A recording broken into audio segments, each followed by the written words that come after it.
আমি এমন একটি বিরল প্রজাতন্ত্রের স্বপ্ন দেখছি, একটি আধুনিক, উন্নত, মানবিক এবং ন্যায়ের সমাজ ব্যবস্থায় পরিচালিত একটি এলাকা, যে এলাকার মানুষ পাবে তার প্রাপ্ত সম্মান, সুযোগ এবং নিরাপত্তা। আমি এমন এক বিরল প্রজাতন্ত্রের স্বপ্ন দেখছি, যে বিরল প্রজাতন্ত্র হবে কৃষি বান্ধব। এই এলাকার অর্থনীতির মূল চালিকা শক্তি হলো কৃষক, তাই আমার অগ্রাধিকার হবে কৃষির উন্নয়ন, সেচ, বীজ, সার ও ন্যায্য মূল্যের নিশ্চয়তা থাকবে। কৃষকের ঘাম যেন তার মুখে হাসি ফিরে আসে, সেটাই হবে আমার চেষ্টার মূল কেন্দ্রবিন্দু।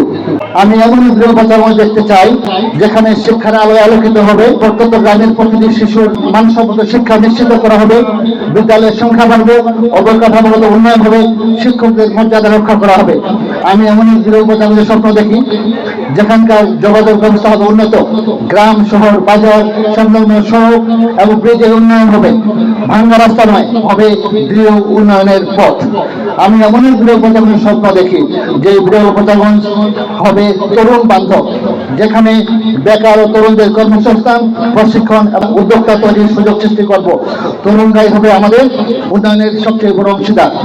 আমি এমনই এক বিরল প্রজাতন্ত্রের স্বপ্ন দেখছি, যেখানে শান্তি, সম্প্রীতি এবং ন্যায় বিচারের এলাকা হবে, যেখানে রাজনৈতিক প্রতিহিংসা থাকবে না, থাকবে মত প্রকাশের স্বাধীনতা, প্রশাসন হবে নিরপেক্ষ, গণতন্ত্র হবে বলিয়ান।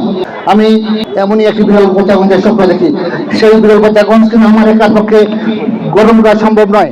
আমি সেই বিরল প্রজাতন্ত্র এলাকার তরুণ সমাজ, যুবক সমাজ এবং আপনাদেরকে নিয়ে আমি সেই বিরল প্রজাতন্ত্রকে পুনর্গঠন করতে চাই তথা গড়তে চাই।